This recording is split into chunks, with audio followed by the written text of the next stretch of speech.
ಓಂ ಶ್ರೀ ಮಾತ್ರೇ ನಮಃ. ನಿತ್ಯಭಕ್ತಿ ಕಾರ್ಯಕ್ರಮಕ್ಕೆ ಸುಸ್ವಾಗತವನ್ನು ಕೋರುತ್ತಾ ಅನೇಕ ವಿಷಯಗಳ ಬಗ್ಗೆ, ಅನೇಕ ಶಕುನಗಳ ಬಗ್ಗೆ, ಅನೇಕ ನಂಬಿಕೆಗಳ ಬಗ್ಗೆ, ಅನೇಕ ವಿಚಾರಗಳ ಬಗ್ಗೆ, ಅನೇಕ ದೈನಂದಿನ ನಮ್ಮ ಆಗುಹೋಗುಗಳ ಬಗ್ಗೆ ನಾವು ಸಾಕಷ್ಟು ವಿಷಯಗಳನ್ನು ತಿಳ್ಕೊಂಡಿದ್ದರೂ ಸಹ ಇವತ್ತಿನ ದಿನ ಕೆಲವು ನಂಬಿಕೆಗಳ ಪ್ರಕಾರ ಏನಾಗುತ್ತೆ, ನಾವೆಲ್ಲಾದರೂ ಪ್ರಯಾಣಕ್ಕೆ ಹೋಗ್ತಕ್ಕಂಥ ಸಂದರ್ಭ ಯಾವುದೇ ಆಗ್ಬೋದು, ಮನೆಯಿಂದ ಹೊರಡುವ ಸಂದರ್ಭ, ಅದು ಕಾರ್ ಆಗಿರ್ಬೋದು, ಬೈಕ್ ಆಗಿರ್ಬೋದು, ಯಾವುದೇ ವಾಹನ ಇರ್ಬೋದು, ಅಥವಾ ಕಾಲ್ನಡಿಗೆಯಿಂದ ಹೊರಗಡೆ ಹೋಗ್ತಕ್ಕಂಥ ಸಂದರ್ಭದಲ್ಲಿ ಕೆಲವೊಂದು ಶಕುನಗಳು ಸಂಭವಿಸಿದಾಗ ನಾವು ಸ್ವಲ್ಪ ಜಾಗೃತಿಯನ್ನು ವಹಿಸ್ಕೊಂಡ್ರೆ ಬಹಳಷ್ಟು ಶುಭ ಆಗುತ್ತೆ. ಇದಕ್ಕೆ ಉದಾಹರಣೆಯಾಗಿ ಈಗ ನಾವು ಟೂ ವೀಲರ್ ಬೀಗದ ಕೈ ಕೆಳಗಡೆ ಬಿದ್ದೋಗುತ್ತೆ, ಅಥವಾ ಕಾರಿನ ಕೀ ಕೆಳಗಡೆ ಬಿದ್ದೋಯ್ತು, ಅಥವಾ ನಾವು ಕಾಲು ಎಡವುದ್ಕೊಂಡ್ವಿ, ಕಾಲು ಒಂದ್ಸರಿ ಮನೆಯಿಂದ ಆಚೆಗೆ ಬರ್ತಾ ಇದ್ದಂಗೆ ಕಾಲು ಎಡವುಕೊಳ್ತು, ಮತ್ತು ಯಾರೋ ಎಲ್ಲಿಗೆ ಪ್ರಯಾಣ ಅಂತ ಕೇಳಿರ್ಬೋದು, ಅಥವಾ ನಮಗೆ ಕಾಣಿಸ್ತಕ್ಕಂತಹ ಒಂದು ದೃಷ್ಟಿಯ ಕಾಣಿಸ್ತಕ್ಕಂಥ ಕೆಲವು ಅಪಶಕುನಗಳು ಕೂಡ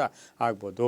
ಅದರ ಜೊತೆಗೆ ಒಂದು ಸ್ವಲ್ಪ ಅನಾರೋಗ್ಯ, ಯಾಕೋ ಮೈ ಯಾಕೋ ನೋವು ಬರ್ತಾ ಇದೆ, ಯಾಕೋ ತಲೆ ನೋವ್ತಾ ಇದೆ ಅಂತಕ್ಕಂಥ ಲಕ್ಷಣಗಳು ಕಾಣಿಸೋದು, ಇನ್ನು ಒಂಟಿ ಸೀನು, ಇವೆಲ್ಲವೂ ಕೂಡ ಈ ರೀತಿಯ ಕೆಲವೊಂದು ಶಕುನಗಳು ನಮಗೆ ಪ್ರಯಾಣ ಕಾಲದಲ್ಲಿ ನಾವು ಮನೆಯಿಂದ ಹೊರಡುವಾಗ, ಆದರೆ ಆಚೆಗೆ ಹೋದಾಗ ಇವೆಲ್ಲ ಬಂದರೂ ನಾವು ಗಮನಿಸಲ್ಲ.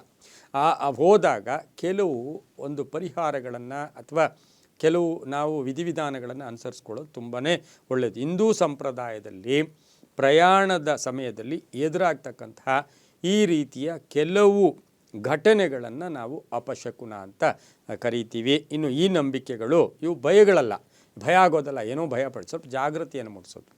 ನಮಗೀಗ ಬೀದಿಗೆ ಕೆಳಗಡೆ ಬಿದ್ದೋಯ್ತು ಅಂದರೆ ಅದು ಭಯ ಅಲ್ಲ, ಏನೋ ಆಗ್ಬಿಡ್ತಪ್ಪ, ಅದು ಜಾಗೃತಿ, ಹುಷಾರು, ಗಾಡಿಯಲ್ಲಿ ಪೆಟ್ರೋಲ್ ಇದೆಯೋ ಇಲ್ಲೋ, ಅಥವಾ ಏನು ಪಂಚರ್ ಆಗುತ್ತಾ, ಅಥವಾ ಇನ್ನೇನಾದರೂ ಆಗುತ್ತಾ, ಸ್ವಲ್ಪ ಹುಷಾರು ನೋಡ್ಕೊಪ್ಪ ಅಂತಕ್ಕಂಥ ಒಂದು ಸಿಗ್ನಲ್ಸನ್ನು ಕೂಡ ಅವು ಕೊಡ್ತಕ್ಕಂಥದ್ದಾಗಿರುತ್ತೆ. ಈ ರೀತಿ ನಡೆದಾಗ ನಾವು ಅನುಭವಪೂರ್ವಕವಾಗಿ ಹೇಳೋದಂದರೆ ಆತಂಕ ಪಡೋದು ಬೇಕಾಗಿಲ್ಲ. ಒಂದು 2 ನಿಮಿಷ ಅದಕ್ಕೆ ಏನು ಸರಳ ಪರಿಹಾರಗಳೇನು ಮಾಡ್ಕೋಬೇಕು. ಫಸ್ಟು ಯಾವುದೇ ಈ ರೀತಿಯ ಮನೆಯಿಂದ ಆಚೆ ಹೋಗ್ತಕ್ಕಂತಹ ಸಂದರ್ಭದಲ್ಲಿ, ಅಥವಾ ನೀವು ಕಚೇರಿಯಿಂದ ಆಚೆ ಹೋಗ್ತಕ್ಕಂಥ ಸಂದರ್ಭ ಇಲ್ಲ, ಕೇವಲ ನೀವು ಪ್ರಥಮ ಬೆಳಗ್ಗೆ ಸೂರ್ಯೋದಯ ಕಾಲ ಅಥವಾ ಬೆಳಗಿನ 10 ಗಂಟೆ ಇರ್ಬೋದು, ಪ್ರಥಮವಾಗಿ ಮನೆಯಿಂದ ಆಚೆ ಹೋಗ್ತಕ್ಕಂಥ ಸಂದರ್ಭಕ್ಕೆ ಮಾತ್ರ ಇವನ್ನು ನಾವು ಅನುಸರಿಸಬೇಕಾಗತ್ತೆ. ಇನ್ನು ಇದಕ್ಕೆ ಪರಿಹಾರಗಳೇನು ಮಾಡ್ಕೋಬೇಕು, ಈ ರೀತಿ ನಮಗೆ ಬೀಗದ ಕೈ ಕೆಳಗಡೆ ಬಿದ್ದಾಗ ಅಥವಾ ಇನ್ನು ಕೆಲವೊಂದು ಅಪಶಕುನಗಳು ಅಂತ ನಮ್ಮ ಮನಸ್ಸಿಗೆ ಬಂದಾಗ ನಾವು ಸ್ವಲ್ಪ ವಿಶ್ರಾಂತಿಯನ್ನು ಪಡ್ಕೊಳ್ಳೋದು ತುಂಬಾ ಒಳ್ಳೆಯದು. ಅಲ್ಲೇ ಒಂದು ಸ್ವಲ್ಪ ಹೊತ್ತು ಕುಳಿತುಕೊಂಡು ವಿಶ್ರಾಂತಿ ಪಡ್ಕೊಳ್ಳೋದು ತುಂಬ ಒಳ್ಳೆಯದು. ಕೂಡಲೇ ಪ್ರಯಾಣ ಬೇಡ ಅಂತ ಹೇಳುತ್ತೆ. ಇನ್ನು ಕೆಲವರು ಏನು ಮಾಡ್ತಾರೆ, ಒಂದು ಅರ್ಧ ಗ್ಲಾಸ್ ನೀರು ಕುಡಿತಾರೆ, ನೀರು ಕುಡಿದು ಸ್ವಲ್ಪ ಅಲ್ಲೇ ಕುಳಿತು ಹೋಗ್ತಕ್ಕಂಥದ್ದು ಕೂಡ ಇರುತ್ತೆ. ಇನ್ನು ಕೆಲವರು ಏನು ಮಾಡ್ತಾರೆ, ಈ ರೀತಿಯ ಘಟನೆ ಸಂಭವಿಸಿದೆ, ಒಂದಷ್ಟು ದೂರ ಹೋದಾಗ ಸಂಭವಿಸಿದೆ, ಮತ್ತು ಮನೆಗೆ ಬಂದು ಕುಳಿತುಕೊಂಡು ಸ್ವಲ್ಪ ಹೊತ್ತು ಮನೆಯಲ್ಲಿ ಕುಳಿತುಕೊಂಡು ಹೋಗ್ತಕ್ಕಂಥದ್ದಾಗಿರುತ್ತೆ. ಕೆಲವರು ಏನು ಮಾಡ್ತಾರೆ, ಈ ರೀತಿ ಬಂದಾಗ ಓಂ ಗಂ ಗಣಪತಯೇ ನಮಃ ಈ ಮಂತ್ರವನ್ನು ಜಪ ಮಾಡೋದು.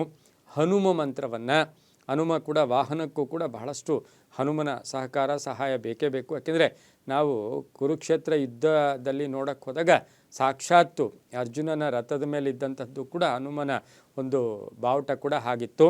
ಹಾಗಾಗಿ ಹನುಮನ ಮಂತ್ರ ಹೇಳ್ಕೊಳ್ಳೋದು. ಇನ್ನು ನಾವೇನು ಮಾಡಬೇಕು, ಅಲ್ಲಿ ಸ್ವಲ್ಪ ಹೊತ್ತು ಮನೆಯಲ್ಲಿ ಕುಳಿತು ಆಮೇಲೆ ಬಲಗಾಲನ್ನು ಆಚೆ ಇಟ್ಟು ಹೋಗ್ತಕ್ಕಂಥದ್ದು ಕೂಡ, ಬಲಗಾಲನ್ನು ಆಚೆ ಇಟ್ಟು ಹೋಗ್ತಕ್ಕಂಥದ್ದಿರುತ್ತೆ. ಇನ್ನು ಕೆಲವು ಕಡೆ ಏನು ಮಾಡ್ತಾರೆ, ಬೆಲ್ಲ ಮತ್ತು ನೀರನ್ನು, ಸ್ವಲ್ಪ ಬೆಲ್ಲ ಬಾಯಲ್ಲಿ ಹಾಕ್ಕೊಂಡು ಅಥವಾ ಬೆಲ್ಲ ಮತ್ತು ನೀರನ್ನು ಕುಡಿದು ಹೋಗೋದ್ರಿಂದ ಒಂದು ಆತ್ಮವಿಶ್ವಾಸವನ್ನು ಗಟ್ಟಿಯಾಗಿಟ್ಕೊಂಡು ಒಳ್ಳೆಯ ನಂಬಿಕೆಯಿಂದ ಆಚೆ ಹೋದಾಗ ಎಲ್ಲವೂ ಕೂಡ ಒಳ್ಳೆಯದಾಗುತ್ತೆ. ಅದಕ್ಕೆ ಹೇಳ್ತಾರೆ ದಾಸವರೇಣ್ಯರು ನಂಬಿಕೆಟ್ಟವರಿಲ್ಲವೋ ಅಂತ. ಆ ನಂಬಿಕೆ ಅಂತಕ್ಕಂಥದ್ದು ಅವರವರ ಭಾವಕ್ಕೆ, ಅವರವರ ಭಕುತಿಗೆ ಅವರವರ ತೆರನಾಗಿ ಇರುತಿಹನು ಶಿವಯೋಗಿ ಅಂತ ಹೇಳ್ತಾ ಸರ್ವೇ ಜನ ಸುಖಿನೋ ಭವಂತು, ಸಮಸ್ತ ಸನ್ಮಂಗಳಾನಿ ಭವಂತು.